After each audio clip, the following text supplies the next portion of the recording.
One time for everybody checking in. You know what time it is. It is time for Nightcap Knowledge. Another grand Tuesday. I'm excited to be here. I don't know about y'all. I'm glad to be on, as the old folk would say, this side. This side. We're going to give y'all a few more minutes to get in here. Thank everybody over there on Black with No Chaser and the Nightcap Knowledge Facebook. We see some of our folks checking in on Twitch and YouTube. Yeah. Let's get some of these announcements out of the way. I see Mr. Matt coming in back there. Yeah.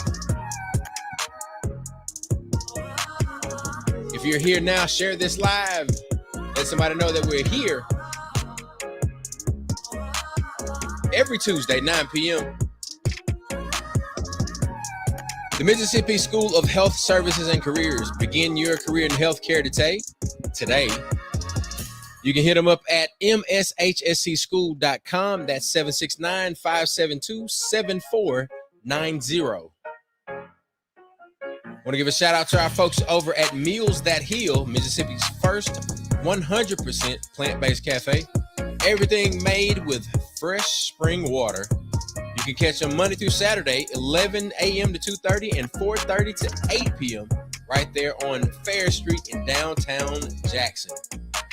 And y'all know we got to have that water on deck, the official water of Nightcap Knowledge. It is Aspire Pure. Refreshing taste, keeping it simple. It's available at amazon.com/AspirePure.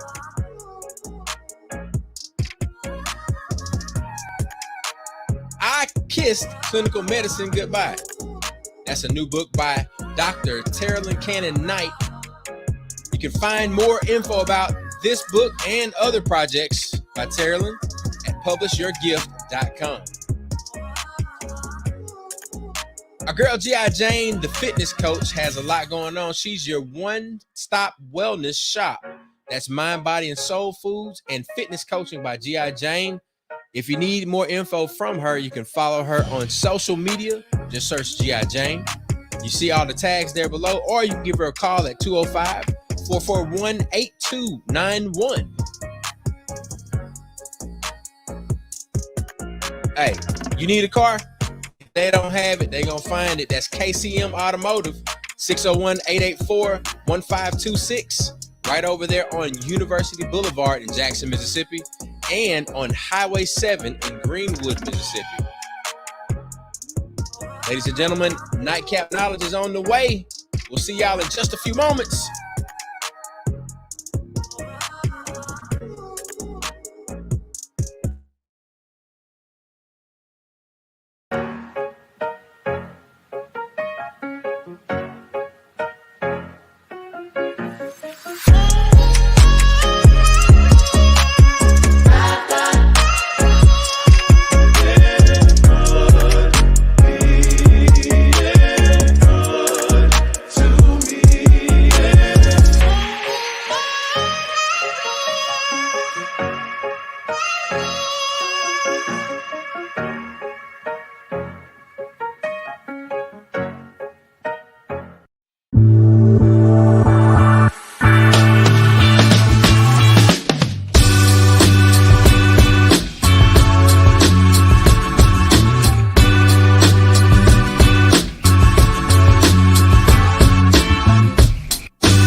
Hey.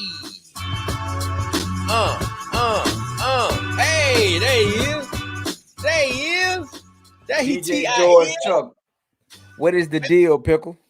Hey, man, Everything kosher over here, kosher, copacetic, and killing it. That's what I'm doing. There it is. Killing it. There TIE is, sir. Hey. Ask me what tomorrow is. What tomorrow is? It's Founders Day for the Qs.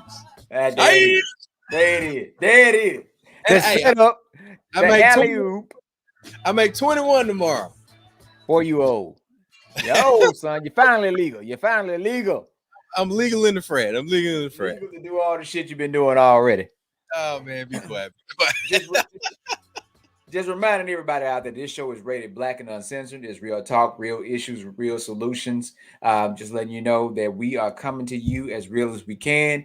Not saying that we have all the answers, but we're definitely going to come up with some of the solutions. We're going to talk about some real issues and put the chair in the bed, get your drink. This is going to be non-politically correct. All the way. So make sure that you're ready for this now. Okay? All right. Yeah. So make sure everybody that's listening now, go ahead and share with some friends, share with some people that you do not normally see in different groups. Bring them in. We're going to talk about some good stuff. And welcome to the Nightcap. And I see that there you go. Oh, Q Noda after the Q in the building. Noda after the Q in the building. That's right. Noda, we got a couple more years before we hit that 20 mark. So we're gonna hold in there. Hey man, look, just hold it in the road. Don't swerve. And then hold it steady right here. While I hit it. Wow. That's right wow. So man, I just reminded everybody about we do a mental health minute just about every day. Monday, Motivational Monday, I talked about something that I've talked about before. I've only talked about this twice, but it's very, very important for a lot of us, right? A lot of us are givers, a lot of us are solution oriented, but stop putting live seeds into dead soil.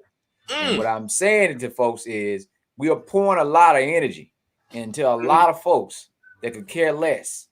They are emergency attention seeking type of folks that's not ready to be healed yet and not ready to even start with a treatment plan. And we are pouring a lot of our energy into them, right? So you got to go back and get yourself back centered and get balanced and get around some positive light folks yourself. But we got to stop putting live seed into dead soil. And it could be a situation, it could be whatever it may be. It might be your profession, but you're pouring into it and it's not growing. Right. So when we talked about in 2020, we weren't going to do no more 101 financial literacy workshops. We're going to do 201 and on up. We need to find people that's already ready to go, because the people that said they were ready to go at 101, and by the time we got to doing all these extra shows and all these extra workshops, they'd have lost interest now. We got to get with the folks that's ready to go. Yeah, buddy. Yeah. You got to get with the folks that's ready to go. So some people might need it. They might not get it, but I'm telling you again, for peace of mind. And sometimes some of the folks we are trying to help, they are not ready for the help. They are not ready for the assistance. They might need it, but they don't even, some people we see potential in don't see the potential in themselves. Right. So stop putting live seeds into dead soil, create your peace of mind and move forward and work with the folks that's ready to work. And if that person so happen to come back around and ready to work later on, hey, be there for them. But stop doing it right now. Well, with that being said, Chuck, what'd you say? Pastor, what we drinking? Well, for me, sir, I am drinking Aspire Pure Water. Look, the official water of Nightcap Knowledge. I said that I was going to cut. I see you there. I'm cutting alcohol and beer and all of that this entire week in preparation for my birthday. That's good. Yeah, that's great. My birthday was in September, so I'm gonna jump out there with the gentleman Jack. He says good. Hey, but look, you said something. You said we needed people that were ready to go. To go. Yeah, and it made me think about I keep bringing Chaplain Johnson up, but Chaplain made a big impact on us. Man, we had a lot of folk, man. I'm talking about Charles. We had some folk that poured some knowledge in us, bro. Oh, I meant to tell you, bro. I ain't even tell you this, but so recap on my week. All right, so in true Tougaloo fashion, right? I spent time in the chapel Right. within the past 7 days, right? Right. The most Tougaloo thing that any Tougaloo can do is always go to the chapel anytime that you go on campus. Even if you're not a Tougalooan, I promise you, if you spend some time on that campus, go to the chapel, sit in there for a moment, and I promise you it'll be beneficial for you. Now, Right. who did I get a chance to see while I was in that chapel? Dr. Charles Holmes. Dr. Charles Holmes himself.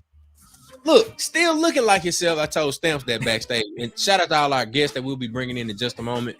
And all of our people, all of our official nightcappers out there, our folks on Black and Uncensored, and then our folks on Twitch too. So chime in and let us know that you're there in the comments. We definitely want to recognize y'all. And look, Alan Young say right. That's Al Pal. Al is your pal. So look, man, not only did I get a chance to see Dr. Charles Holmes, I also got a chance to see Isaac Bird. Right. Now, beyond that, the reason why I got a chance to see these gentlemen and even saw, the folks that are coming in line behind them, got a chance to see Nishambi, and a number of other folks, but all of these folks were there to commemorate and celebrate the life of who? Bob Moses. Yep. So you had all of these folks that are still involved, but you had people who had a profound impact, not only by their service, but just by their presence. So Dr. Holmes, like how many attorneys and social scientists and political analysts has Charles Holmes produced?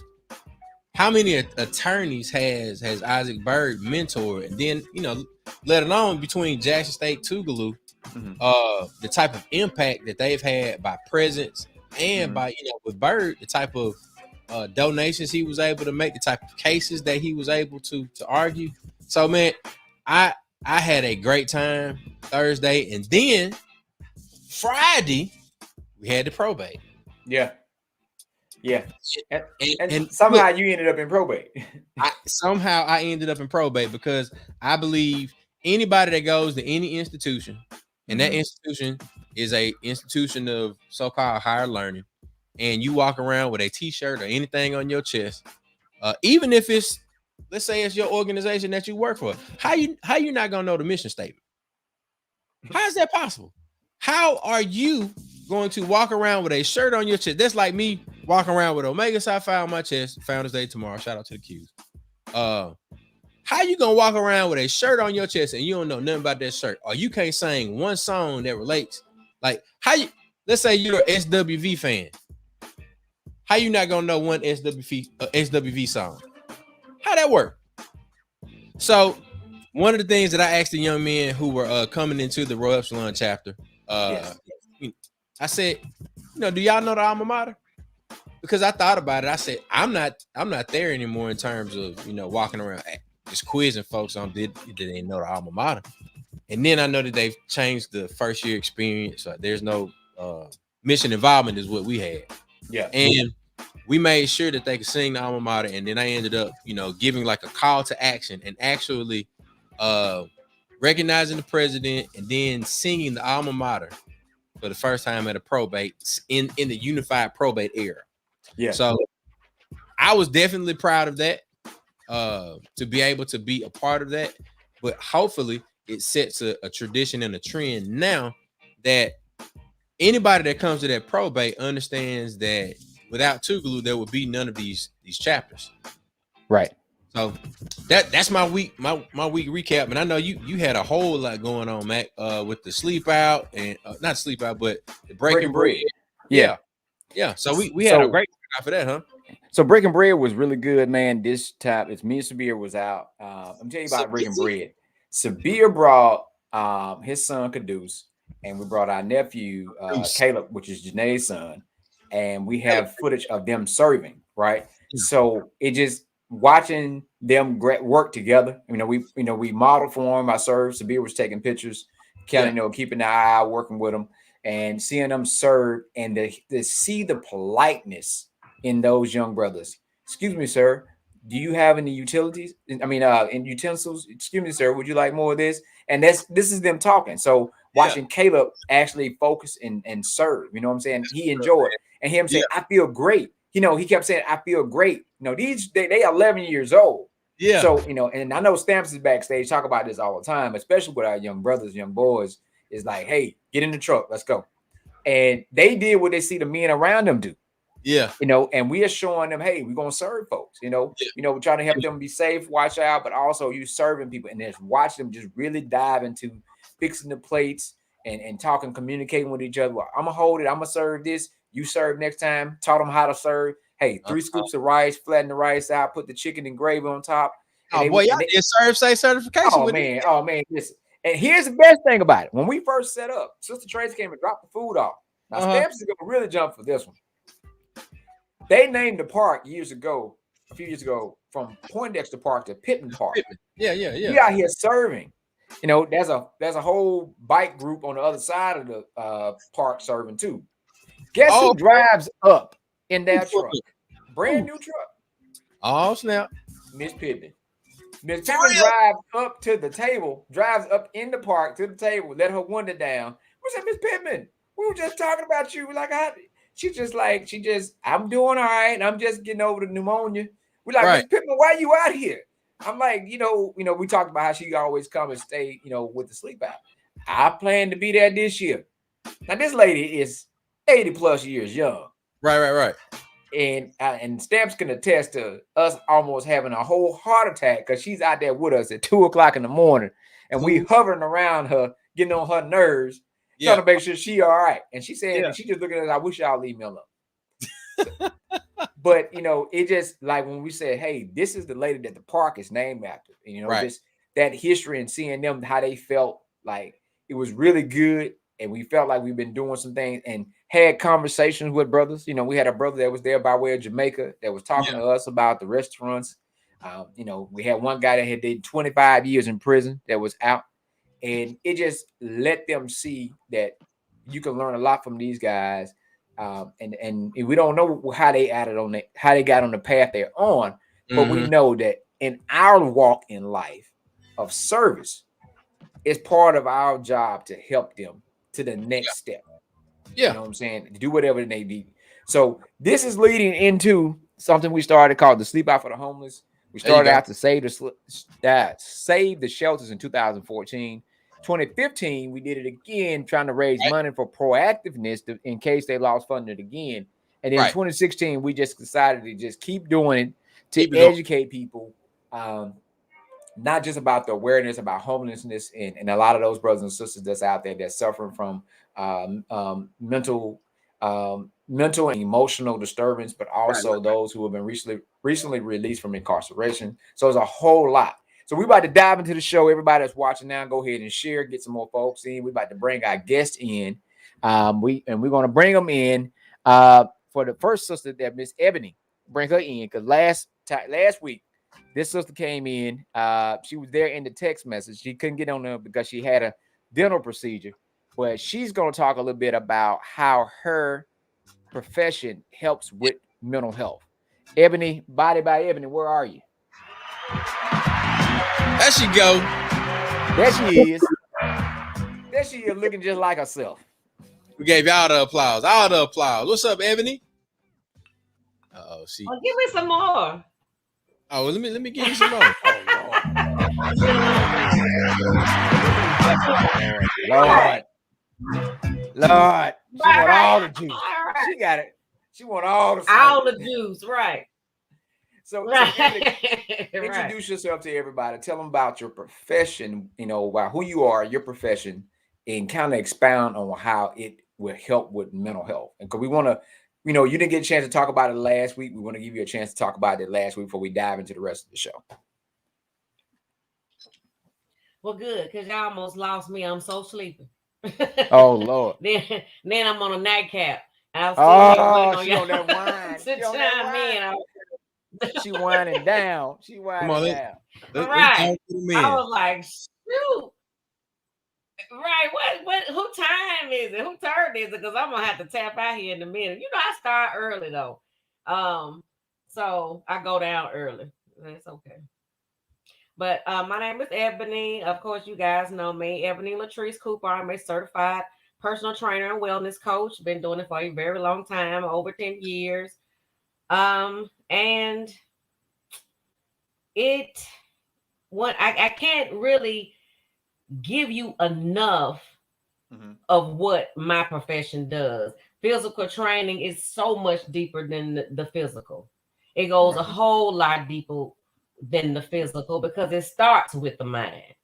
Right. And when you physically active like that, then you're actually as close as to God as you can possibly get. It is a perfect form of grounding. Okay. A great, people look at working out as the physical, as a stress, as being stressful or even a chore, which actually is not. It is the great wind down to a busy day or a stressful day. Just go, you got a lot on your mind, just go into you ain't even got to go into a gym. You can go into your living room and do some jumping jacks. Okay. Right. Just sit down, just come back to you at some point. You know what I'm saying? Go ahead. No, I'm saying I'm agreeing with you, Ebony. Okay, you testifying? Yeah, look. You were testifying, Chuck? Yeah, there you go. Okay. Yeah. So, I mean, it's not a chore. It's for you. And another thing as far as you taking care of your temple is an act of worship to God. Flat out. You go to church every day. Go to church every week. You claim you read your Bible every day. But you'll go into the kitchen and put anything in your body. Anything. Okay, so where is the accountability at? Where's the accountability? Okay, it is your responsibility. It's nobody else. It's just like your salvation. It is yours. Your responsibility. No one else's. Okay. So when you decide to get up every day, and the first thing you decide to do is first of all, we want to give worship to God. We want to thank for waking up another day above ground. But just to sit down and to calm your mind, to get your body and your guidance ready to take you into the day, it is nothing like it. Okay. And that is where, but it all starts with the mind. To even do that takes a decision. All you got to do is decide to do it. Just decide to do it and do it. You don't have the energy. Sometimes you have to do the thing to get the energy to do the thing. Right. Go ahead. Right. Okay. You testify. Okay. Okay. So, but it is for you. It's nobody else. I have worked, Mac. You can contest to this. Mac and I have worked together in a clinic where the treatment was simple. The treatment for your ailment is simple. All you have to do is walk. And somebody will ask you, do you have a pill I can take for this? Yep. All you have to do is walk. Get up and put one foot in front of the other. And somebody will ask you, do you have a pill I can take for this? Okay. So tell me, where does the illness, the mental illness really start? It starts way before we get homeless.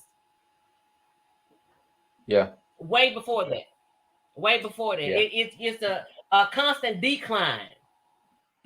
Okay. And somewhere we, and as a collective, as a people, we don't receive the life that's given to us. Like Mac was saying, putting live seed into dead soil. You put dead food, dead things in your body every day. Every day.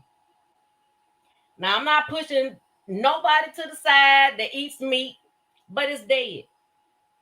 It's dead. Why would you want to put anything dead into a living vessel? I'll wait.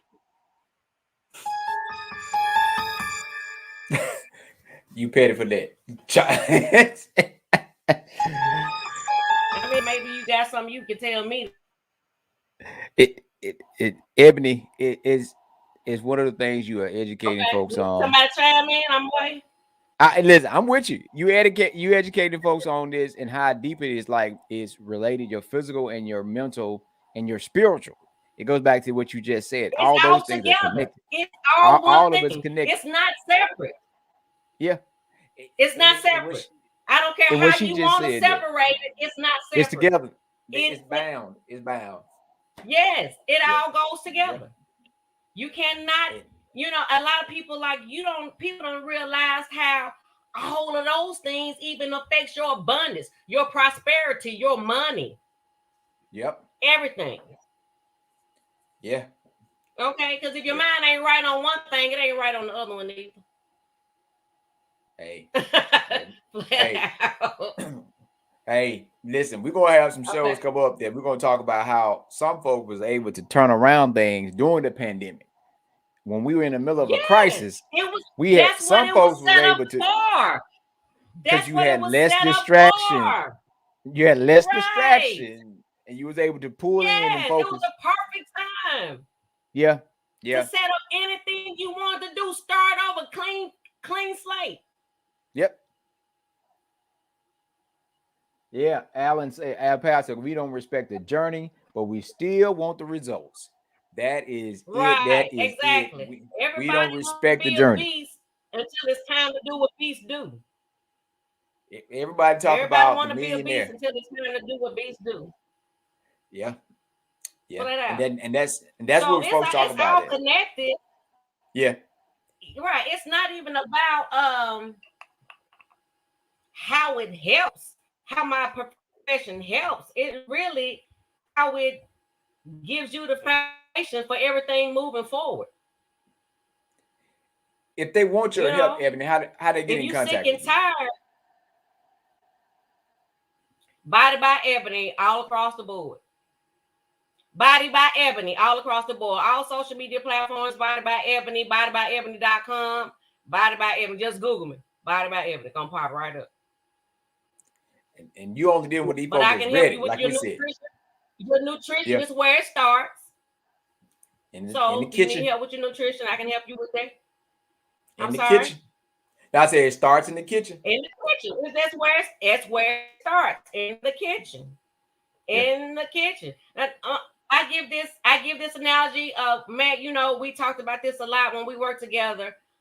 People will go, they would go get in their car. You will not compromise your car, and God help you if it's luxury. You are not going to compromise it. Can't nobody walk too close to it. You're going to put the right kind of gas in it. If something go wrong with it, you're going to put it in the shop. You're going to pay whatever it needs. Whatever. You're going to take it to the detail shop, have it all wiped down, and drive right out of there, pull right into McDonald's, and put some garbage into your system. I don't get it. It's a machine. Your body is a machine just like your car is a machine. Flat out. God gave you what he intended. If you want to know how something works, you go back to the manufacturer. God gave you what he needed you to have before he made you. He made vegetation before he made people. So, why do you think he will wait all these many years for us to come put something in a box to nurture ourselves with? All right. Why do you think he will put that much pressure on us? You see how we got things going. Why would he put that kind of pressure on us? He gave you what you need. If you want to know how that Dodge work or that Chevrolet work or that Mercedes-Benz work, you're going to take it right back to the dealership and ask them, hey, what's the business? Okay, so all you got to do is go back to the basics and see what God intended you to have, intended for you to have, because it's a gift. Your body is a gift. And you cannot continue to put garbage in it and think that it's not going to kick back. You're not going to be able to continue to do that because it's going to kick back. The only reason, honey, if we were man-made instead of God-made, we'll be forwards, found on road dead immediately. Hey, that's hey. She getting on it. She getting in it. I'm telling you. I'm just saying. So you're gonna have to start everything. Your relationship, your relationship with God, your body, your mind, all of it. It all comes in together to bring you a superb quality of life, which is why we are here. We're not here now. We're here to get it. We're here to get the lessons we're supposed to, to get, and to live the journey that God has placed us here to do for His will. Mm-hmm. Okay. Yeah. However, you are responsible. It's your job. It's our job. I don't get up every morning. I don't get up now one morning, call Mac and say, what you gonna do for my health today? Right. Because what Mac eat does not make me shit. There it is. Okay. There it is. And vice versa. Hey. and when we talk about 70% of your immune system is in your belly, is in your stomach, your colon health. So what you put in, sometimes it blocks. In your gut. Gotta get some good stuff. It starts all disease. That's where the disease starts, in your gut. The wrong thing in your gut has a lot to do with how your mind operates. Because when you constipated, you ain't happy. When you constipated, you ain't happy. Understand how can you not feed your kids the proper nutrition before you send them to school? How can you expect them to be productive and to receive anything if they're either not properly nourished? If you feed them anything or not feed them, how do you not give them the proper tools they need to excel in school? And it starts with you at home.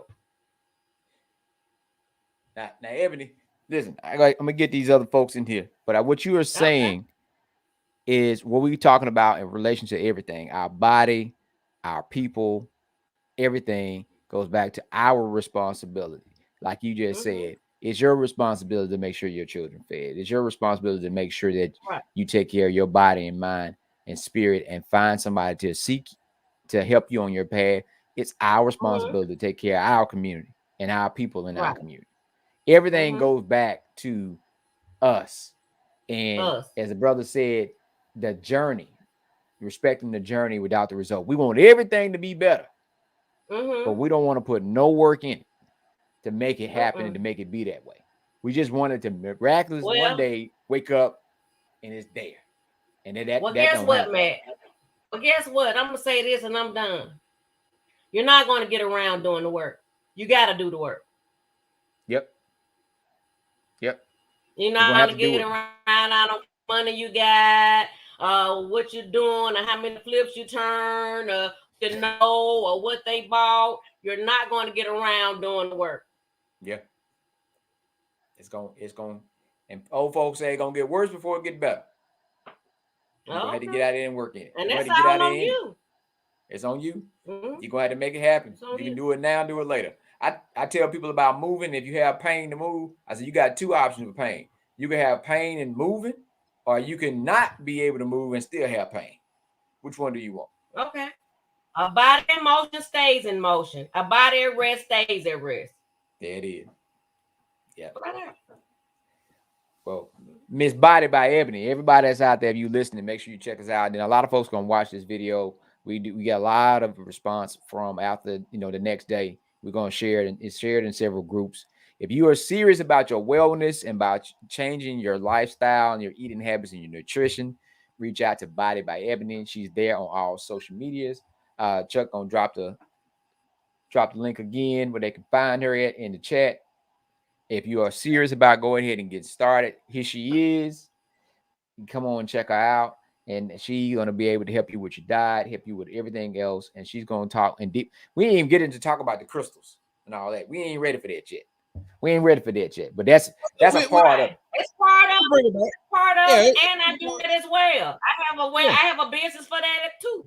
I have a energy healing book as well.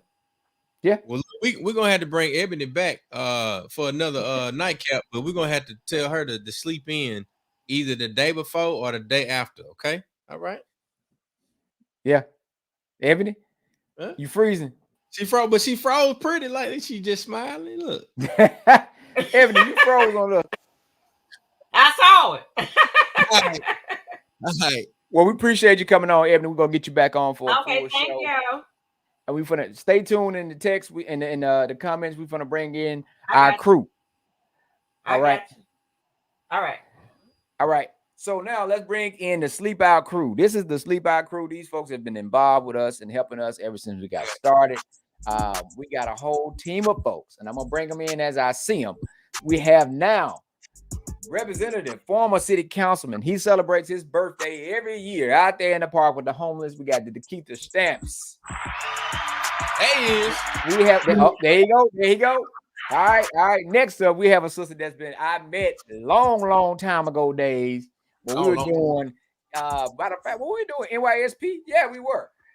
This sister's been working and she's always helping us out and getting the warm. You don't understand how important it is to have socks and a cap or gloves, right? So we have Miss Valencia Robinson. Come on in.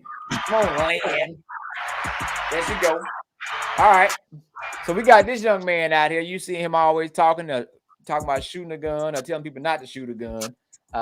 He's always been out in the community. Met him doing a community speaks forum a couple of years ago, and he's been educating people. So this brother right here, we have Mr. Juan Cloy. All right, and then we have this sister that we know that started a whole new journey with something called Stilettos on the Pavement. She's one of the matter of fact, we were doing Pack the Truck one year for JPS, and she talked to me and Chuck about marketing, that we are our biggest marketing tool. So everything we should wear and put on, it should be us. We have none other than Miss Tameka Garrett. Where's she at? Stilettos on the Pavement. She got her cup. I don't know what's in that cup. But her cup is empty. So this is the Sleep Out crew. These folks have been involved and helping us being able to serve some of our brothers and sisters that are less fortunate for the last 8 years. Think about this now. 8 years. And I remember a lot of folks like, man, people say, man, you crazy. You crazy. Now look at this. Everybody in this little group, I'm going to say this because I thought about this. This is a good looking group too, just for the record. I think everybody in this group has been called crazy or something wrong with y'all and something that we did to help our people. Well, I tell you what, I'd rather take this box of misfit toys than take some of them shiny pieces of shit out there that think they got it all together. So you give me this crazy crew and we're going to go save our people. The rest of y'all find a goddamn toilet. We're going to kick this thing off. This is Nightcap Knowledge. I ain't playing no games. Black with no chase. It's going. We straight shots, baby. Straight shots. Hey, but hey, man, look, you done amped me up. I'm like, God damn, let's go. Hey, man, this what this crew do. This crew has been amped. I'm telling you, we've been out there. This crew has been out there in the park. We had some of our friends in law enforcement came out there one year. Matter of fact, it was Cholando. He came out there and looked at us. He said, "Oh, y'all staying out here?" Yeah. He said, "Shit, I'm from the league. Ain't no need to be staying out here. I ain't worried about the people. I'm not worried about y'all. I'm worried about the people. Do they know who y'all are?" Like, hey, man, we here to help the people. We ain't worried about nobody. But this is year 8, man, and we talked about something that everybody on this show has talked about personally, and we talked about our community. Right. And we see people out there that are less fortunate. And I don't care how bad things are going on. We think about how good we have it or how good we have had it. And we could identify sometime when we see people. I can remember when I was dealing with situations of this, where the third, and it just makes you thankful for where you are now, but also thankful for the journey that you had to get there. Because now you see those people and you empathize with them and you're ready there to help. Oh, they're one of our other misfit toys. That's a beer. Yeah, that's a special toy there. That one, that's on recall. That one on recall. But anyway, so some of y'all give us some feedback about what it was like getting started, you know, and why you. I know why you came out the first time, but why y'all crazy to ask continue to come out? That's what they want to know. And I say because my grandma always told me this: no matter how high a bird get, they got to come down to the ground to get water to drink. You never get above your race, right? You never get above your people. These are our people. You know what I'm saying? And these people are suffering. They need help. And it's our job, because we are able to get up and do better for ourselves. It's our job to help. So y'all give us some feedback. Whoever want to go first. Yeah, come on, man. Jump in. Ain't none of y'all. This ain't no quiet crew. Come on. I'm quiet. You lying, but that's all right. I'm the quiet one. Mac you might be the quietest one out of this group, but you ain't the quiet one. I'm gonna pick somebody. Come on, Tameka. You been out of town. You kicked our ass to the curb. We're back to Atlanta. Okay, that's funny. So it seems like I do leave Mississippi, right? But I come back. I just it's home for me. So you always are able to go back home. So I thank God for that.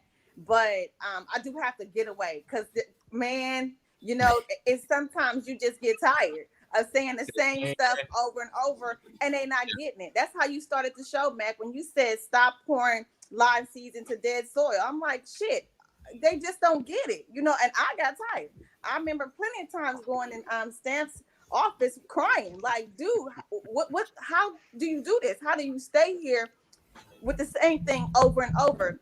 But I haven't given up hope. I just decided, okay, I can be in another state and Mississippi at the same time without having to live there, see it day to day, and it tear me apart. So, and then me, it affects me a little bit differently than everybody else, because for those who do not know, I was diagnosed years ago with anxiety and depression.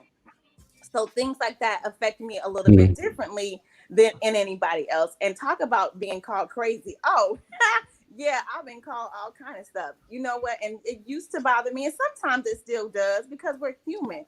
But at the same time, if I worry about what they say, I'll never do anything, because no matter what you do, they're going to have something to say. And my father told me shortly after I came back to Mississippi in 2013, well, I said, Dad, they put all this stuff in the paper, and Dad, they said this and that.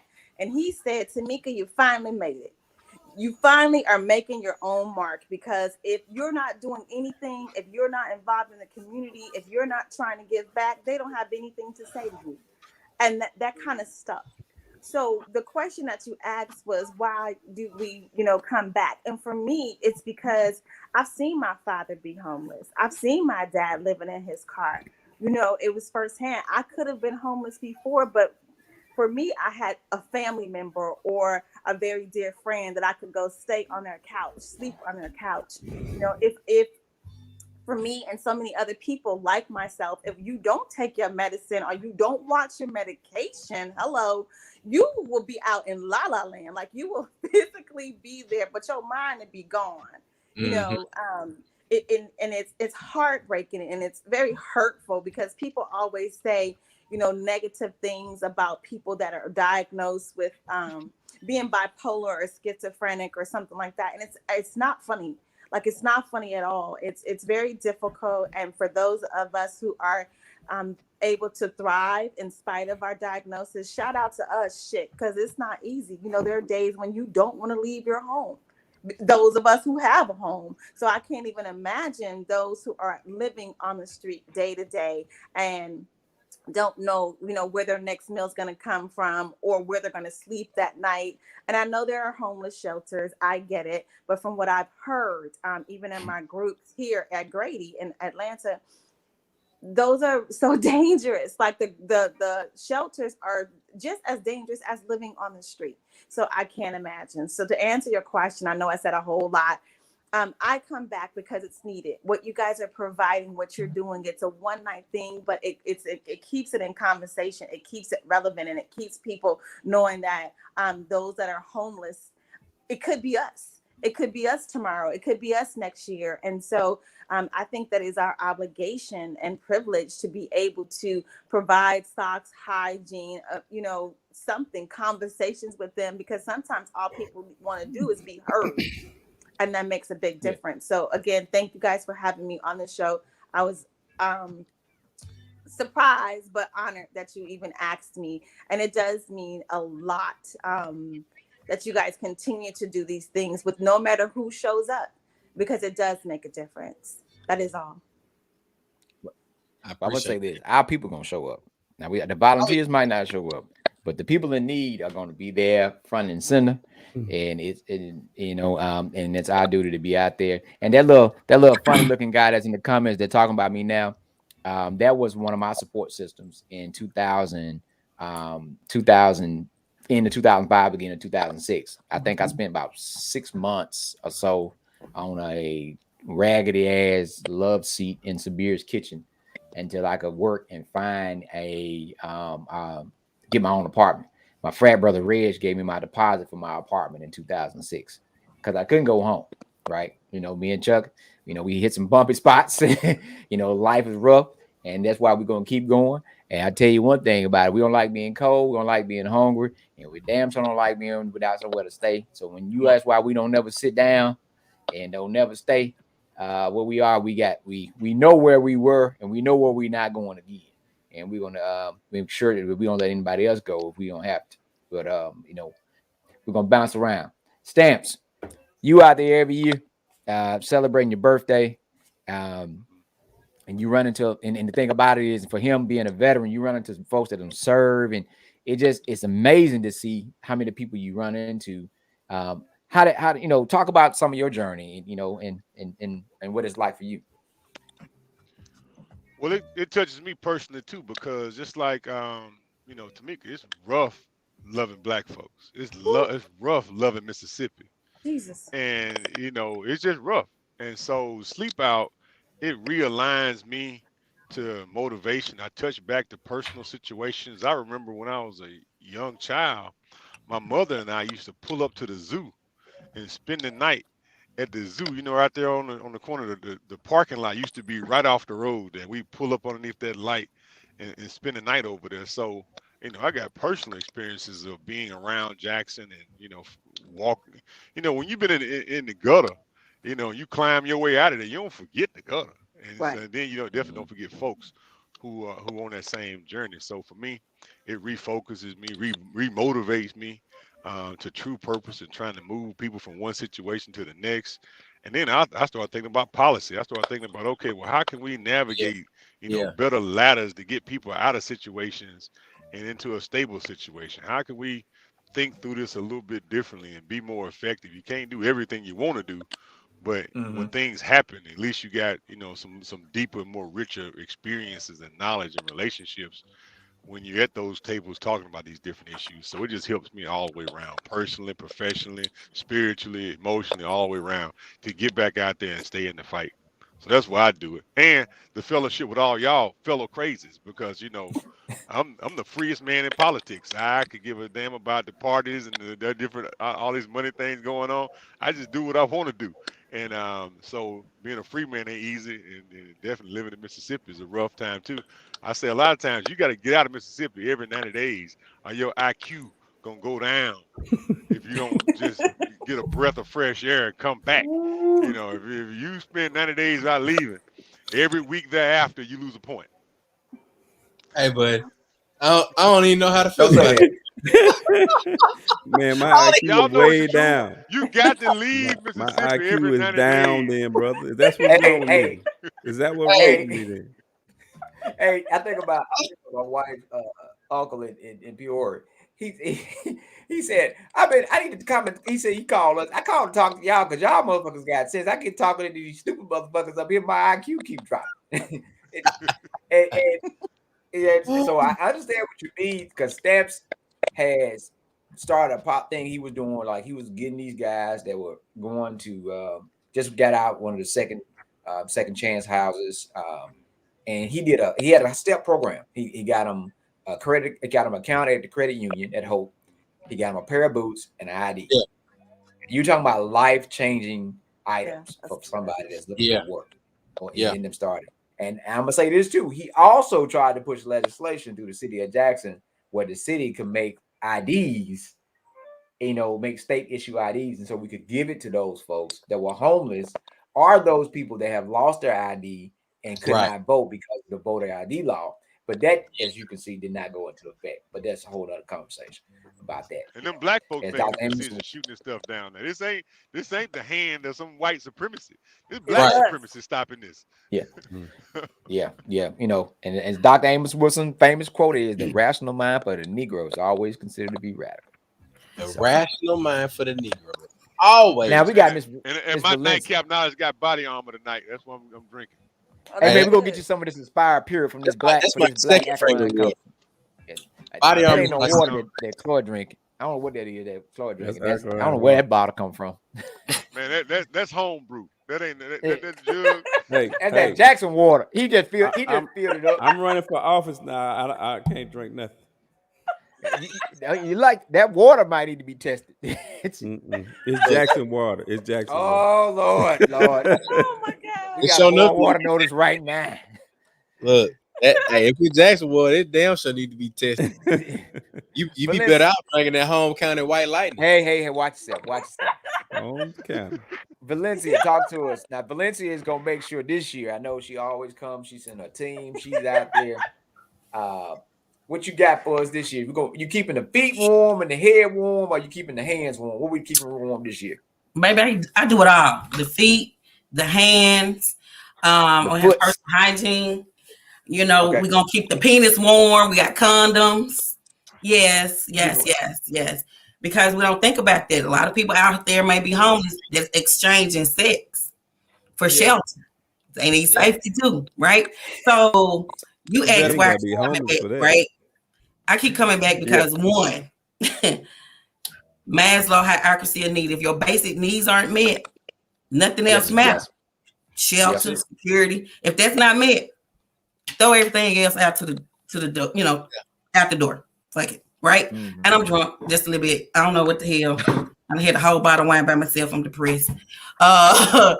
Because before this show started, no, seriously, before this show started, I actually just put a young lady, a 21-year-old who was being abused in a hotel for the next week. Yeah. 21-year-old. And so that's what's important. That's why this is important. And see, people think of homelessness. What we're talking about is chronic homelessness on the street. But according to HUD, anywhere you live with nothing with nothing in your name, you're homeless. Right. So, I think we need to re-educate. Well, I think people need to think about homeless in a different way as well. Because I can be staying at Dekeither's house and at any moment he's like, you gotta go. So that puts me in a situation that makes me homeless, right? So the education piece has to happen for one, what homelessness looks like. The community we work for, they're considered chronic homelessness, right? So let's get out here and let's do this. And we got to do some more stuff too. A lot of folks okay with being out there. We got to be okay with them being okay. That was the hardest thing I had to learn.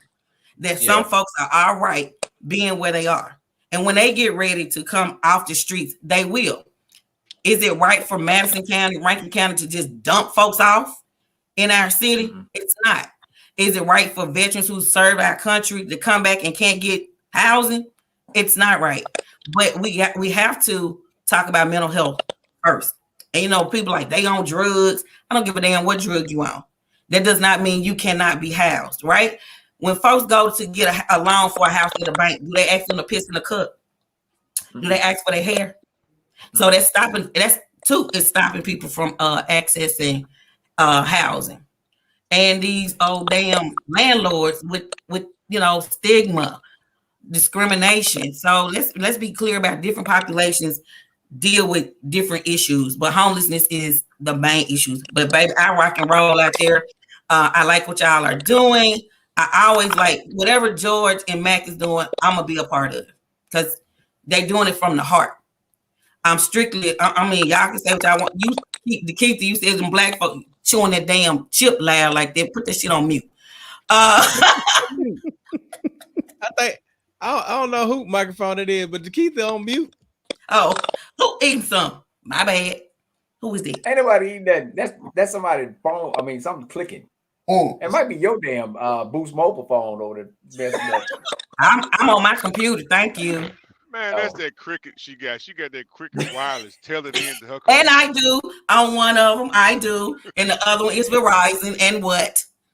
Yeah. And what? So, But we have to really, y'all, seriously. I love being out there because y'all be about the work, about the people, about the community. So that's why I come. You know, people need socks. People don't realize how important socks are. You know, sometimes people don't have shoes, but they have socks. And so I got a bag of gloves that was donated from a friend girl that works at Joann's. People bringing in socks and hygiene, personal hygiene stuff. We still getting stuff in. I'm picking up stuff every day. So, and this time I will leave it, Matt. I won't take it back. But I still use stuff throughout the year because, like Tameka said, it's even though it's one night, people need socks every day. They need socks the next month. They might need socks in, the next 3 months. So it's good to just have stuff on hand. That's why I keep going back. And then it's so much fun. It's fun. It's good to see folks out in the community laughing and having fun with you. Right. All right. I'm continue to drink. Did you Valencia. Go ahead. So and I think that's great. I think we got a mean delay tonight. But on who? Tameka. Go ahead. we got delay somewhere. I don't know who it is. Okay, I'm not sure either. But I was just thinking when Valencia was saying they need stuff beyond that. I remember one year we did the hygiene bags where it had soap and a toothbrush and all those little small personal things that women need just as a woman, So I'm not sure if you're doing this or not, Valencia. We're not friends on Facebook, so I don't know. But I will begin to just tell people to contact you if they want to make some donations in that area so that you could take it on that Tuesday for the sleep out. That is all. Thank you, love. Well, and Valencia brought up something that was very important. We talked about the policies, right? So we had a young lady from Holmes County. Mississippi Move assisted her. We helped her family get in a hotel for quite a while. She worked 2 jobs. The house was built by her great grandfather. It was a log house that had modified. The house had been seen by 6 generations. The house burned to the ground. They didn't have homeowners insurance. This sister works 2 jobs, right? She's an educator and her son does really well in school.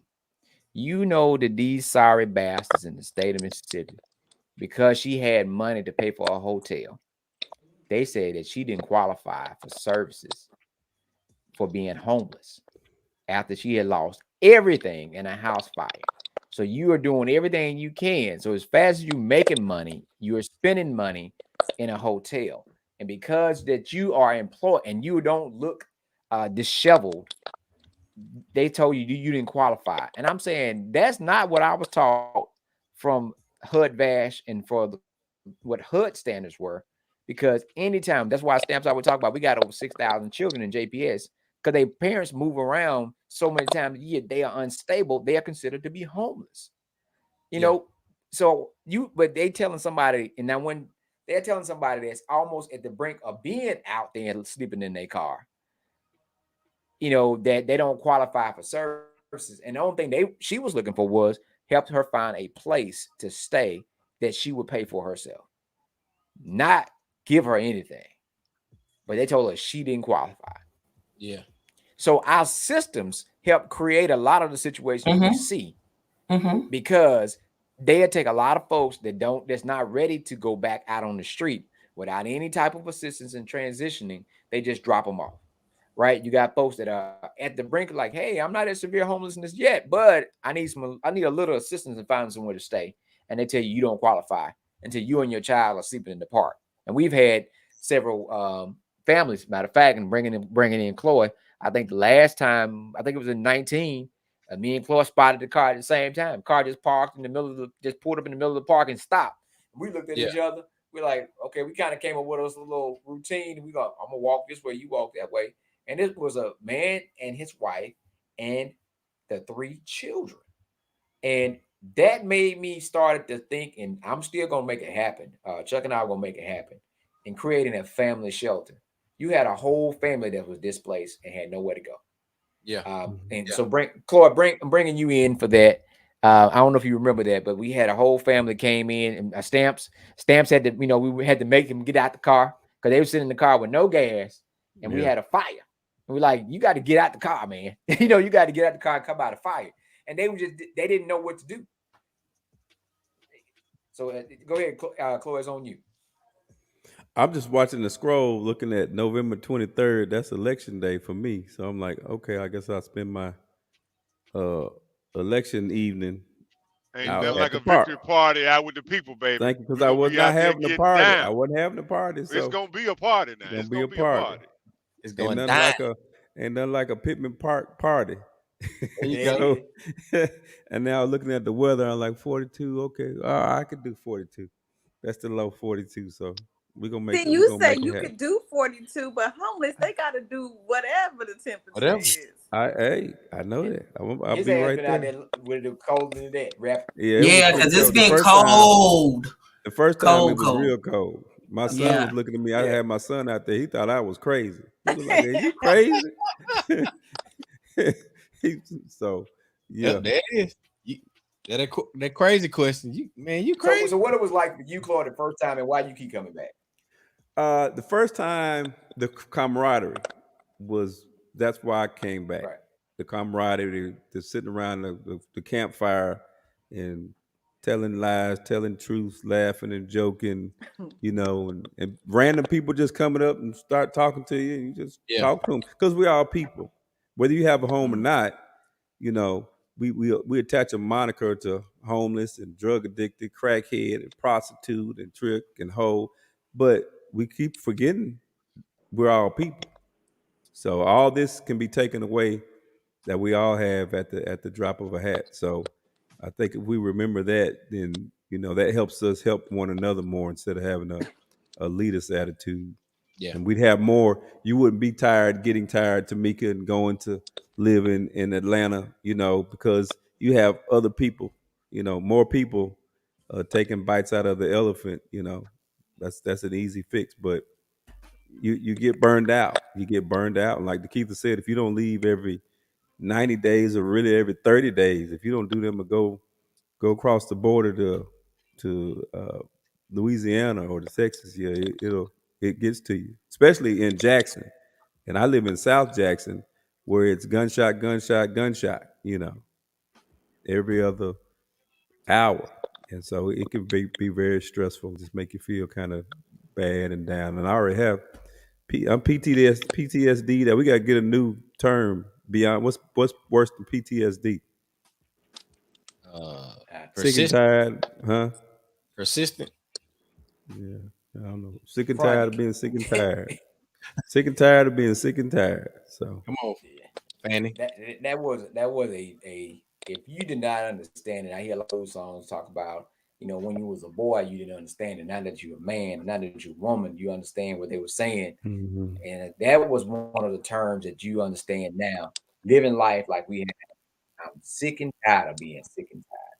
You just so got tired of being tired of seeing us not live up to our true the Creator gave us. That we are living the life that the evil one has cast upon us, who they told us who we were, and we are not living the life that we should. We are not living out. And it really bothers you that see so many people content with not doing it. And I said, you just can't worry about it because that bothers you. Everybody was like, man, why these folks not? This group should, man. And I tell people, not beating who to be able to do whatever you need to do. If you don't get a certain level of fuck it on, you just gotta have it. Because you gotta go. But I'm gonna tell y'all something too. You got to be. The conversation that we need to start having is talking about Black folks before slavery, because I don't think people know Black folks existed seriously before slavery, and then we keep beating that. It's a very important history. One, in the South, but because I learned 5 years ago today that Black folk were voting everywhere else except for in the South. You know what I'm saying? So I don't think we beat so much. We beat into everybody, these young folks, about the negativity. We don't talk about the greatness, even before, the civil rights movement, before Harry, but you know why they don't talk about it, Lynn? Huh? You know why they don't talk about it? Yeah, I'm saying I'm telling you, we need to start these schools. You're totally we need right. to start we want to do an organizing. Excuse me. You're totally right. We need to do an organizing school. We need to do a school, something classes where Black folk know, hey, Black folk we didn't start from slavery. Shit, we were kings and queens for real. We lost who we were, like you said, when somebody else told us who we were. And from that, folks been able to tell us who we are all our lives. So I think a bigger conversation need to be had. And I want to go back to the homeless piece with the mandate. What was it? The thing at July 31st. So it's even more people becoming homeless now. I mean, we did door knocking Saturday for the child tax credit and Christian Brotherhood. You know how many eviction notices were on folks' doors? These folks making them, like you said, a system again is making folks homeless. But I just wanted to, bring that into play when we talk about Black folks not knowing who we really are. And white folks, Black folks practice white supremacy too. Just FYI. Well, the Black folks are the face of white supremacy. We always we speak what Master tells us. You know what, you guys? And what you just said, like the Netflix movie just came out, The Harder They Fall. It helped educate us. Huh? Black cowboys. I'm saying it helped educate us that 1 in 8 cowboy was Black, right? So it's just with our brothers and sisters that are homeless. Hey, Mac, but all of the original cowboys were Black. Yeah, there were Black. No white cowboys. Yeah, because that's what they called them, cowboys. Yeah, white men were called cattle men. And it was a class. It was a negative. It was a negative term. Right. Yeah, I know. Tell me. Well, I get a chance to get to that. A white man has never called himself a boy. There's a whole lot of ADHD in this crew too. I apologize. Let's get back to the homeless piece. Tameka, what you finna say, baby? No, I was just go ahead, Tameka. The first one, like if you guys start this class, I'm gonna be the first one because there's some things that I do know, but it's a lot I don't because I wasn't raised in the South. Like my parents were divorced, thank God. So my mom moved us to LA when I was in the 4th grade. So in LA, California, you learn a different type of history than I was learning when I went to Piney Woods, right? So I'm just taking notes and shit, like, okay, because it's a lot of people who don't know, and I'm one of them. It's a lot of things I don't know about us that I really want to know, but my story and my experiences in life is way different than what I hear people that were raised in the South. Not saying it was right, or better, it was just different. Yeah. The things that I faced, was way different than if I had grown up all the way completely in the South. Because my Piney Woods days was way different than when I went to school in Cali. Stamps, what were you going to say? I was just saying, you're totally right. Most of the Black folks in Mississippi never went through a seasoning ground in the Caribbean, were never snatched off the shores of Africa. There's no way you can bring 4 million people across the water, 200 at a time, in that short of a time period. You still be bringing folks across the damn water. Most of these Black folks in Mississippi and Louisiana were already here. My family has been in Mississippi, in Hinds County, for almost 600 years because we were free Africans who had the courage to voyage across America and sit root here ourselves. And most of the other Black folks in Mississippi were the same way. It's just when Andrew Jackson and those other folks came in with these ethnic cleansing, they took the light-skinned Indians and sent them up the Trail of Tears, and the dark-skinned Indians, they enslaved them. So most of the Black folks in Mississippi were already here. That's why we got a little extra spice to us, because we were always free. We're never going through an enslavement or kind of camp. The majority of us are free-minded, free-thinking. Think about the kind of people you got to be to leave Africa, to turn around and say, I'm going across this water and sit up root. You got to have something deep inside you, some resolve, some commitment, a whole bunch of other stuff. That's what all of us have that are from Mississippi. We got a whole bunch of untamed Negro in us. We got a bunch of just, steel. We got a bunch of moxie in us, right? They're going That's grow. why we're a little bit different. That's why no matter wherever these where these folks go from Mississippi, wherever you go, you can be successful. Every city you go to, you see a whole bunch of Mississippians that are just pillars of communities, pillars of the business community, because we got something in us that slavery never took from us. That is. And I say that all the time. I say, but people don't want to, they want to remove their roots from Mississippi. That's where you got your grounding. This is where you learn what you learn to be able to go out in these other states and be the person or the people that you can be. And folks that, I say, I hate when folks they discount Mississippi. Let me tell y'all something right quick. December 1st coming up. Y'all know December 1st, the Supreme Court is hearing the abortion case, right? Yep. We having this big event down in Smith Park. We're doing it's several events going on that day. And it's so funny that the antis will say, hey, they're killing Black babies, this Black genocide. But I say, why don't you take in one of these children that's in foster care that needs somewhere to live? See how y'all but you see how I just turned all of this back around into homelessness and right? Right. Because all of these issues intersect and we can't separate them. We can't separate mental health from housing. We cannot separate, because you have people that come to the park and work. They just want to deal with the mental health piece because that's what their funding says.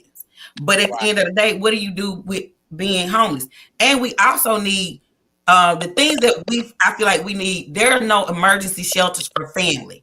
The mamas and the children go one place. The mamas go one place because some of them don't have children, and the daddies. But also, this is the great state of Mississippi that believes in the Constitution of marriage between a man and a woman. So, where do you take families when they're out here homeless? Where do you take them? Instead of putting up fences under the bridge, your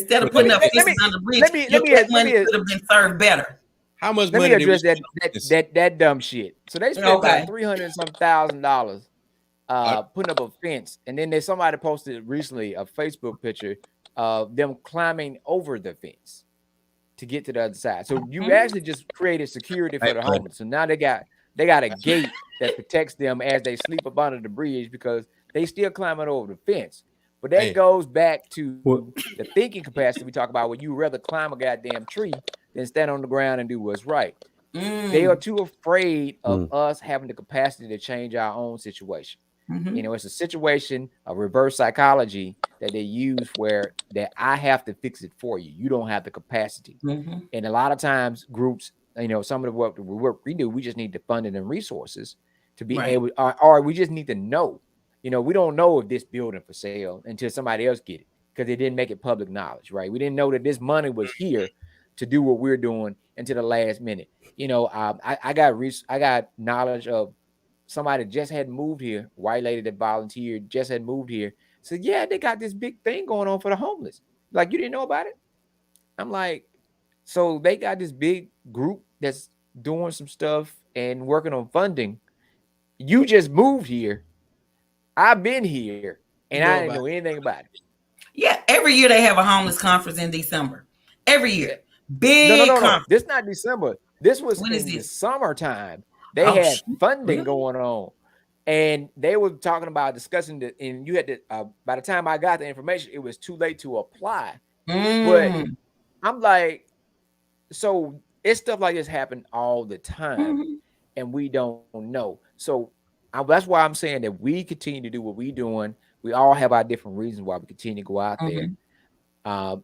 And I know some people have more motivation about certain things than others.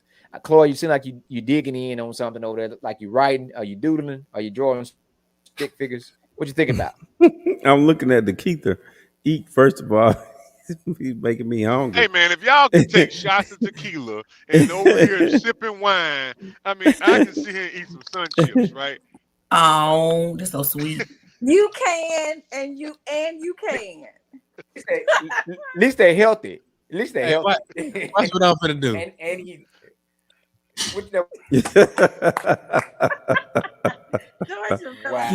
Wow. See, you So that chair just still going too. So hey. So Cloy. I hope his ass can get up. No. Yes, ma'am. Go ahead. I wait on Tameka was Cloy to finna get say the something. feedback. That's funny. Go ahead. That's funny. So I don't know how much time we have. Like, this is so fun. It just feels like we're just sitting in our living rooms or hanging out for real. I almost forgot we were being recorded. We really are. We just happen to have the computer on. Right. I forget. But I don't want to leave without, telling people that, and I know that I get your text messages all the time, the mental moments. So thank you for that. And I also want to tell people about NAMI. I just happen to be a Living with Mental Illness presenter for NAMI. And for those who don't know what that is, they say it's the voice on mental illness, but it's the National Alliance for Mental Illness. It's all over the world. I happen to be with Mississippi chapter, and they have a lot of programs, resources, things available for those that are in need. So I want to make sure that we give people, resources that they may need for getting assistance with mental health should they ever need it. I had my NAMI show on last Tuesday. Sure did. Yeah, that lady you said you were going to talk. Yeah. Yeah, Cloy, talk to me. Cloy, talk to you. Valencia, did you have you said my name? Did you? I did, because it's going to be interesting being a constable. Let me tell you how I voted for you. I said, who would I want to put me out? Who would I want to put me out? And I think about, that job for you, as a constable, how would that affect, I know it's legal and it's something you have to do, but do you think that would tug at your heart? I mean, putting a family out and, they don't have nowhere else to go and they shit sitting outside. Let me know some good stuff sitting on the side of the street, because I need a picture. I'm just saying, well, how, especially being on this panel tonight and as a constable, would that make you want to push for some more kind of like work for housing, for homelessness, against homelessness? Well, so we can look at it. Is that an election question? No, you can look at it twofold. So if somebody's got to go out, would you rather be put out by somebody's going to help you get somewhere, or just somebody's going to help you get out? There you go. That's it. The goal is not to get you out, right? I can tell you, I'm working the case now where I am literally sitting on the trigger to charge somebody with, I'm trying to be very vague, charge somebody with rape, and they have numerous children. And if it's a female, and if I charge her with rape, then her 6 children will not have their mother, and they will be put on their already almost invalid grandparents. So it's when people see cops and they think, oh, cops put folks in jail, but it's a lot of stuff that goes with that. There are cops that just want to put folks in jail. There are cops that just want to write folks tickets. And just like in any other profession, when you go to work, you go, oh, I don't like him, I don't like her, right? When you pull up in the parking lot, it's just like that. So the whole brotherhood thing, that's why me and my partner started between the show on a podcast on Facebook and YouTube called Between the Thin Blue Line, because you all need to see what happens between the line. It's not like this ain't Boston where everybody's brothered up, right? And that was back in the day where you're a brother officer, even in the military, even in the fraternities, the Sigmas, the Omegas, the Zetas. Just because you're a Zeta, that don't mean you love all the other Zetas. So it's this huge misnomer about policing that really affects me personally and my friends, and so, but that just to answer that question, Valencia, that was one of my major concerns. And then I learned that supposedly the sheriff's department supposedly handles that. So I'm still up in the air to really knowing who handles what. But that's like low on my totem pole as far as other things that I plan on doing. So yeah. Thank you. Yes, ma'am. We got a Because I got to go back to the poll. November 23rd. Go back to the polls. November 23rd. We got a good group of let's make folks it happen. here that genuinely want to see things get better, right? And we are working at it in our different capacities, different professions, to make sure that we can get as much attention to the issue, but also come up with kind of, some of the, as Stamps would say, the low-hanging fruit solutions. Ending homelessness. What does that take? But we might not come up with that tomorrow, but we can provide them resources to help make things a little bit easier and a little bit more comfortable for them out there in the park. Our next step might be, okay, what do we need to get fixed in the park to make things a little bit better? Trying to make them leave the park is one thing. Fixing the park, we can make it a little bit safer. That's a whole nother conversation, right? Those are things that are doable. And I think that's very important. So anybody that's watching this and want to participate, we got Sleep Out for the Homeless coming up next Tuesday in Pavement Park, and that's November the 23rd. So after you go vote, if you're in Hinds County area, come on out. We start set up at 5. We do usually do a kickoff around 6. And then we stay out there until 7 o'clock the next morning. So we got different folks set up. We're trying to break these things down into sections. We do not, I'm telling everybody now, we do not want just folks randomly bringing things to the park to get it out, because at the end of the night, early morning, we end up with garbage bags full of stuff that need to be cleaned up or something, and we got to figure out what we're going to do with it. So just like Valencia is handling socks and different stuff like that, we have Trina B, and I'm surprised she's not in the comments tonight, that's handling the blankets. We got different folks doing different things. We're going to have different tables set up. We're trying to make it as organized as possible. And also, we just need groups of folks to just fellowship with our brothers and sisters in need. I tell my friends the same thing. This is not a tailgate. This is not the time for us just to sit around and talk. We need to be fellowshipping with our brothers and sisters that we do not see that's out there in that park. Now, when everybody else is gone, it might be just a few folks out there. That's different. But we learn that these folks look for us to come out there, right? And Stamps made a buddy. Stamps made a buddy one year that called him ATL. He was just recently released from incarceration. Now, how in the hell you get released in Atlanta and you end up in Jackson, Mississippi? That's a whole nother conversation. And he was taken back by having all these men. You just got out of prison and somebody give you your cot. And Stamps said, "Hey, man, you can sleep on my cot." And he looking like, is this a trick? Right. Is this a setup? You giving me your bed right now. What's going to happen later on? It was one of those things. It just really caught him off guard. But then we got some folks out there that feel comfortable with us, where they come up and pull up by the fire and go straight to sleep. They don't even, they eat and go wrap up and go straight to sleep. One guy woke up, took his medicine, we gave him some water, and he went right back to sleep. It was comfortable for him. He didn't have to worry about looking out and watching his back that night, because he knew we were out there, and that nothing was going to happen to him, and he could sit there and go to sleep, right? So sometimes we don't know how important it is to other folks. I'm glad this crew is here. I talked about it before, and you talk about stuff that be on your mind.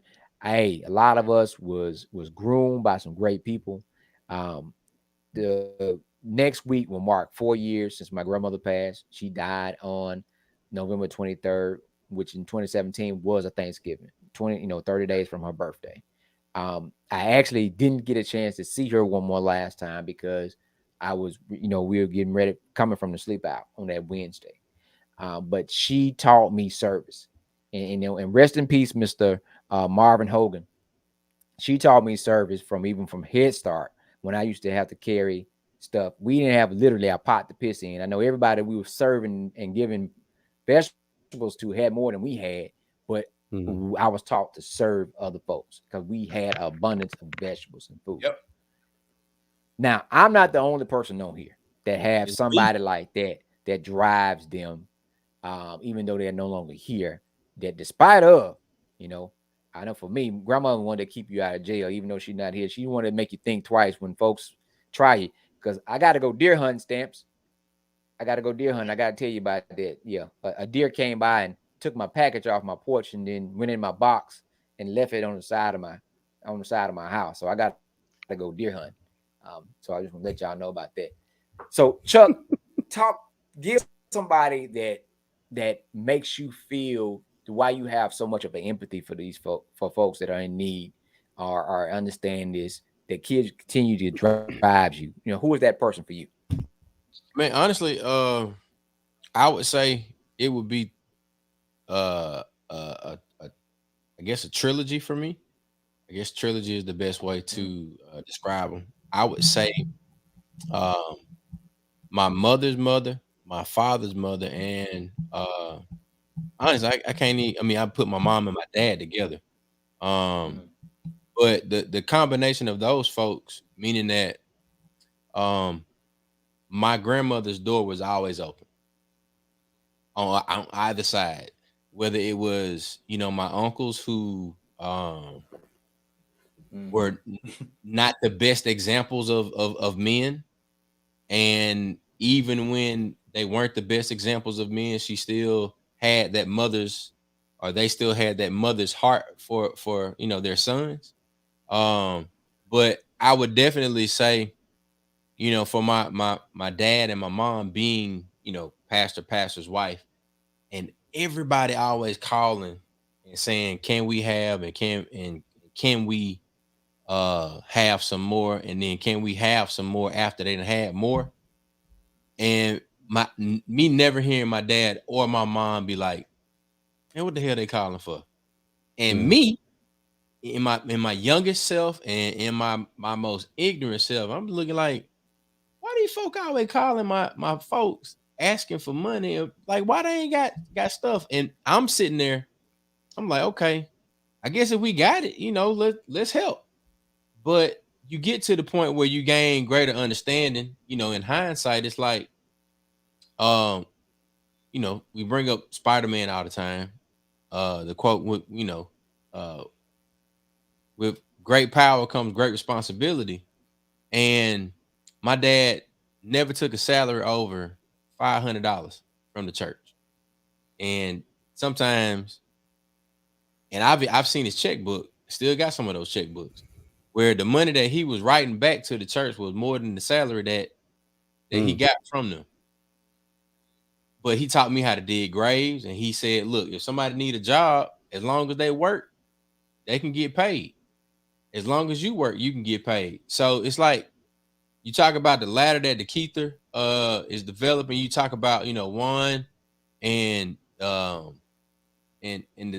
type of conversations that happen, Tameka and Valencia, the type of platforms that y'all have developed, the type of fights that y'all have put into place, the banners that y'all, the banners that you hold up, that you champion, the messages that you bring forth.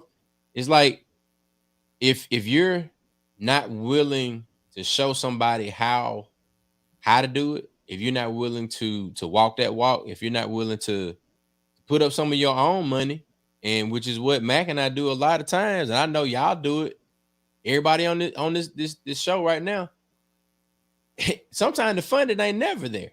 Like, there ain't nobody, just walking around saying, hey, let me give Dekeither Stamps and Valencia and Cloy and Tameka and Mac and Chuck $1 million. And I know it's folks that's out there giving away $1 million. Ain't nobody ever walk up to George Patterson Sr. and said, I'm gonna give you, $1 million to grow your church or your business. But I guarantee you that Patterson Valley Monument had trucks rolling every Saturday morning, and the church was gonna be open, the lights was gonna be on, the water was gonna be paid, and then kids know that they had a boys and girls club around the corner that they felt welcomed at, that my daddy helped to build. And all of that happened because of those people that poured into him, and then he poured that into me, because that's the parent that I had the longest. So I would say, man, there's plenty of power right here in this group. And we have pushed Mississippi forward. We're still moving Mississippi forward. We do have to take that time to go and recharge. We do have to balance ourselves and make sure that we know where we are, who we're going up against, but then also we got to reflect on what we got with us.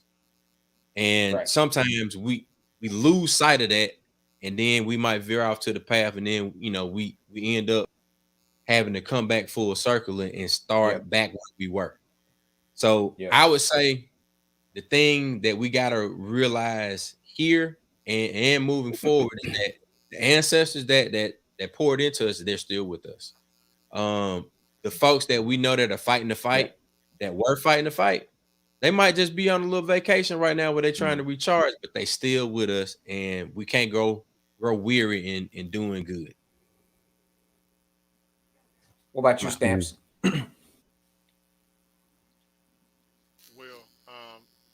First and foremost, my mom. She's the most resilient person I've ever known in my life. If I served every hour of every day for the rest of my life, I still won't be able to catch up to the service of my mom. I agree with that, especially with my mom. My God, right? It's just impossible. Yeah. Just the other day, she rolled out 5 o'clock in the morning with a truckload of water, headed to donate to different people. And my dad too. Just my parents were just giving folks. My grandparents are all military folks, so it just I've been around service a lot of good folks, and then my friends. I hang out with people who serve. So if I wanted to walk away from it, my circle is partially on this call and folks just like folks on this call. So if you grew up in service and then your friends are all servant-minded kind of folks, you those are kind of some associations that keep you in line with continuing to serve. So I just want to, my focus for going forward is I'm just working with the willing. Hey, I ain't trying. I'm done trying to pull everybody out the ditch. I convince folks that they don't need to be in the ditch no more. Hey. If you look up from the ditch, if you under the sound of my voice right now, if you look up from the ditch and say, you know what, I don't want to be here no more, you the only one I'm focused on. I'm only focused on people who want to get out the ditch, who want to climb up the wall, who on the side of the wall keep slipping down. Somebody keep pulling them.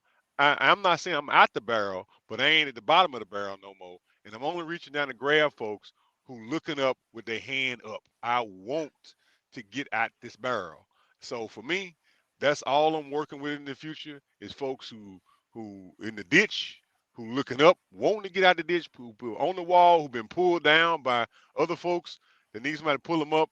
And for me, that's my focus going forward, is to work with the willing and leave the critics alone, leave the naysayers alone, whoever want to get out this situation, so that hopefully in 10 years, we'll have more people out of the situation or in a better situation than before. When we first started this thing, I got back to Mississippi from the military. I just saw so many people in a bad spot, just running around trying to help everybody. And I wasn't getting the traction. In the last 6 months, I've been more effective just by changing my focus, changing my organization's focus, changing the folks that work with me, and different folks that we only working with the willing.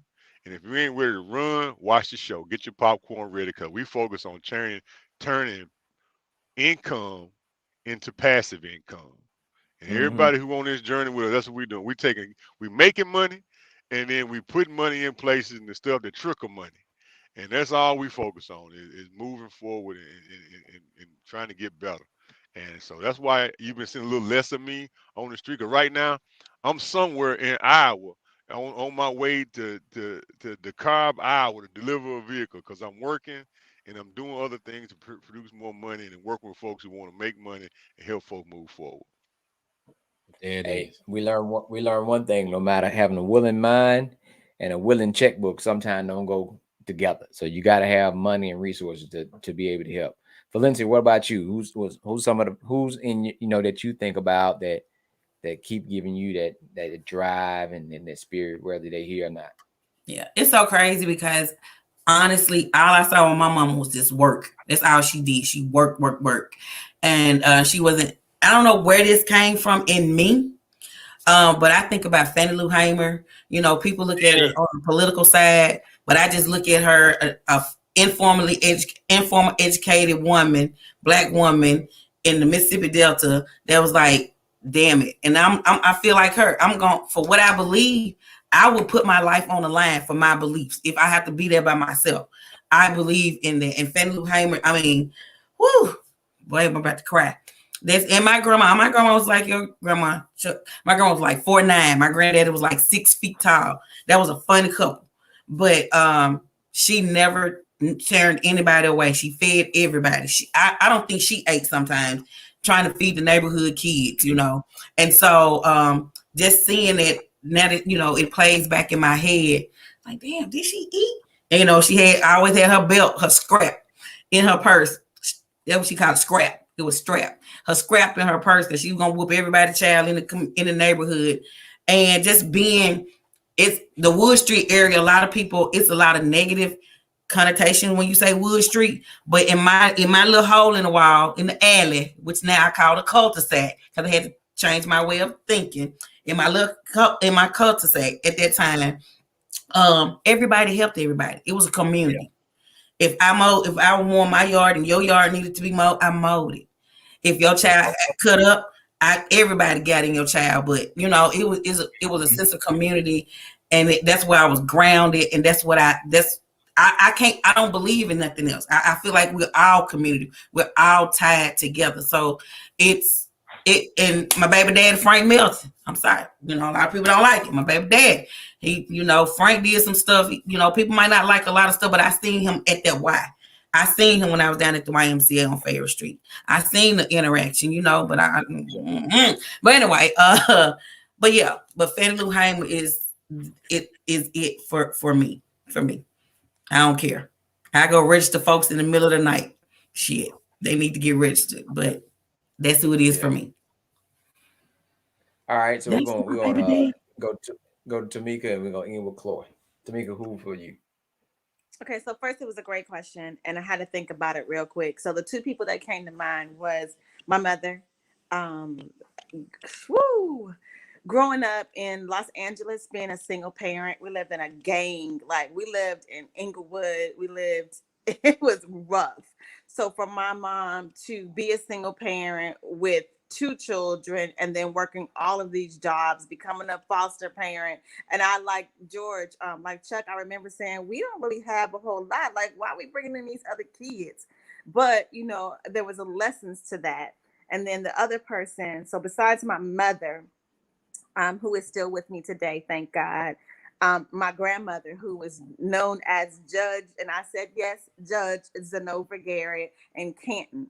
So growing up in Mississippi, she was the head of the household to me, even though I know that wasn't the fact. Like, my grandfather was the head of the household, but my grandmother ran things, and she taught us how to farm, how to cook, how to do all of these things. And she also was a Tougaloo graduate. So she graduated low in her later years when all her children were adults. Yeah. So that was important for us to get an education, get a certification, learn how to do something, because you're not going to be able to live the type of life that you want to on one income. So those are the two people that came to mind for me. And then one saying from my father, who always told us when we were younger, struggle builds character.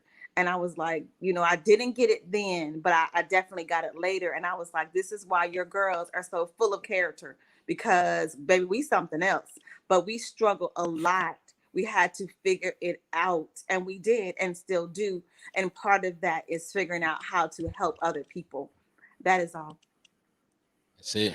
Now, one, Cloy, I ain't gonna tell you business, but the one Cloy can tell his own business and then tell what motivated him. I know this brother has really put his money where his mouth is, because I met the children, right? So, and the new grandchild, who you always see with him, he laying right there. Paw. He's laying right there. See, yeah. So talk to us, man. Tell us who's your person. So, you know, the struggle. Tameka took me back to the phrase, "There's beauty in the struggle." You know, and it's a very powerful, makes me emotional phrase. It's super powerful. Nobody wants to struggle. First of all, who wants to struggle? But if you can find that beauty within that thunderstorm, that tornado, then you hit the mark. I think the key is to have good people around you when you're struggling, right? And but for me, I just can remember at an early age, just my father, who was a hippie vagabond, whatever, and hitchhiking and stowing away on planes, going to Maui, and sending me books about King Kamehameha and volcanoes and just basically a rebel without a cause, so to speak. Instilling that fight the power, that fight in me.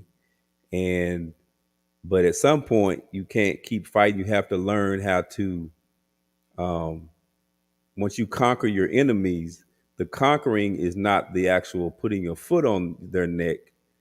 And I just came up with this, by the way, when Valencia was talking, because she talked about Wood Street, and I remember being on Wood Street, running up, and if you should remember us being on Wood Street, and running up and down the street chasing folks and running and gunning and fighting. But the point I'm making is that conquering them wasn't the goal. Even back then, when they thought I was trying to conquer them, it wasn't about putting my foot on the neck and all that. It was conquering that spirit of self-destruction, I guess, so to speak. So when I saw Batman in Subway at Walmart, when Walmart had a Subway on Highway 18 after he just got out of prison, me and him start talking, and he learned that I didn't want, I had no ill will towards him, but and I still, but you got just keeping that going, not just for people like him, but for others. So the empath is somebody who, first of all, deals with themselves, because I'm still dealing with myself, right?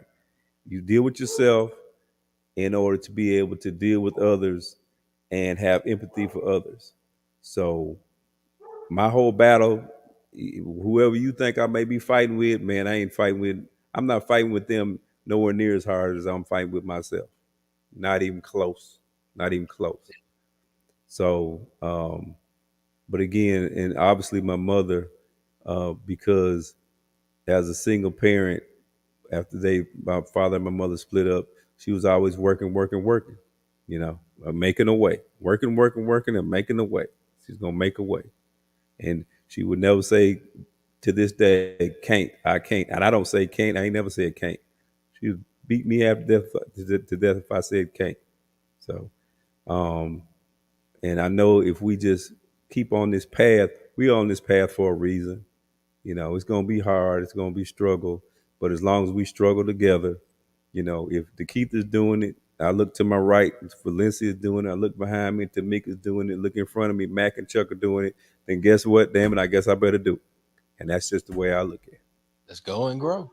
Go and grow. Man, so this is connected to talking about the homelessness and mental health. Is, for one, a lot of times the support system. If you don't have a good, strong support system, that's how folks end up being. They end up to that point of self-medication or end up being homeless because they don't have somebody there to help get them back on track and to cuss them out or give them a hug or whatever the case may be. The other thing about it is understanding when you are at a certain point, and then being able to go back and remember who and why you should be on the path you are on. Some folks didn't have that good person in them. The only person they could think about is the one that did the negative. So when we start talking about mental health and homelessness, go hand in hand. Some of us, traumatic situations builds the character that we are. Some folks, traumatic situations destroys them. So you find out who you are real quick when shit hits the fan, right? You find out who's built for it and who's not. But see, and that's why I in the Stamps was talking. There was an old story about a soldier trying to dig a way out of a hole, and a captain came by and told him to get out of the hole. Then they said a sergeant came by and threw him a bucket and told him to get out of the hole. And it said then as an old soldier showed up, he came by and he jumped off in the hole with him, and he said, "What are you doing?" He said, "It's okay." He said, I've been here before and I know how to get out. Some of us have been in situations before. We know how to get out. So that's why we're comfortable and keep going back to those areas because we can show them, you know, metaphorically speaking, of doing the work of Harriet Tubman. But I think when we just had, for those also talk about mental health, we just had group therapy, everybody. We just had group therapy. I think everybody did good. Everybody did Live good. on Everybody Facebook. good. You know, live on Facebook because the shit is real. And Yeah, man. for me and Chuck, folks like, why y'all always upset? Chuck smiles a lot more than I do. I'm always angry because I'm tired. I'm trying to figure out why other people's not angry. Because how you look at this shit, I look at it every day, and you not upset. You know, it just bothers me. You know, like how you not upset? How you okay? Damn, a child got killed, and you okay? You know, and me getting out of working in psych was the last straw. Was watching children die from the lack of folks doing what they could to save them because of the insurance said they're not going to pay for you to go there. And I'm like, I can't do this shit. Inaction. You know, too many children telling you that, oh, the boyfriend raped them, you know, and these children end up running away from home and end up in the street. And we see them. I got an old client now out there in the park all the time, you know. So I definitely appreciate you guys for hanging in. And doing what you can to support. We all have our own reason why. Everybody that's out there, reach out to us. Mississippi Move, Facebook. That's Mississippi spelled out, MOVE. Go to msmove.org for the website contact list. If you have something that you want to donate to us, oh, look at her, she got a shirt. You know, if she has something that you want to donate to us, get it to us because we are trying to be as helpful as possible. Still respecting COVID. COVID is still out there and it's still real. I'm actually more worried about getting COVID from some of the folks that come in to volunteer than I am from the homeless because there has been no statistics showing the homeless carrying a high population of folks that were affected by COVID because their immune system is totally different. So other than that, appreciate you guys coming on to the show. And some of y'all I'll see. Well, actually, everybody I'll see. Chuck won't be there because Chuck was actually working on something for the coast, and Tameka will be in Atlanta. But the other three I'll see y'all next Tuesday. Yes, sir. All right. Yeah. Are we gonna love y'all? Love you too, brother. What Love you got? Love you too. Are we gonna go live from the sleep out? We're going live from the Of park. course. We're going live from the sleep All out. right then. Yeah, All right. I done had a whole bottle of wine by myself. Oh my God. Oh my God. That's a big bottle. Oh my God. You're not alone. I had a whole I was bottle. alone. I had a whole bottle of water by myself. Yay, All right. for the water. I'm about to do that too. All right, y'all. Love y'all. All Mean right. it. Good guys. Good night, love Bye, y'all. babe. Thank you. And at the end of the day, y'all, look, we gotta get the well.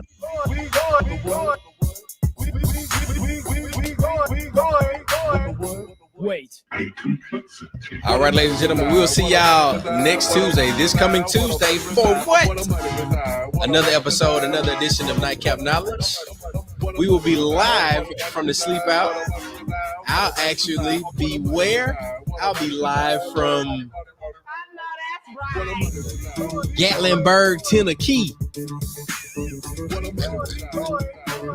Hey, it is what it is. Nightcap Knowledge Tuesday, 9 p.m. We'll see y'all right here live on Black with no chaser. I had to play the theme music again one more time. Intro to Civil Rights and Lefts. HBCUs versus everybody, baby. Let's go. Hey, make sure if you want to do some donating, man, go ahead, hit the Mississippi Move website, msmove.org, or you can reach out to us. All of the contact info is on the website. Reach out to us, make a donation. We're also, and we didn't put this flyer up tonight, but it'll be on the Facebook. I know it's already on MS Greek Weekends, Instagram, and Facebook. But we're going to sponsor at least 10 families Thanksgiving dinner. You got some money? Donate, put some money up. It ain't got to be much. I promise you we're going to make it stretch. We do it all the time. And a lot of times we don't even ask anybody for anything. A A lot of times we don't even advertise that we've done any of these things. But at the end of the day, man, if not me, then who? And if you want to get with me and mine, then we're going to be in motion, going and growing, and we ain't going to quit. Ain't no stop. If you want to get with somebody that's in motion, like Ebony said, living body stays in motion or something like that, hey, we living over here.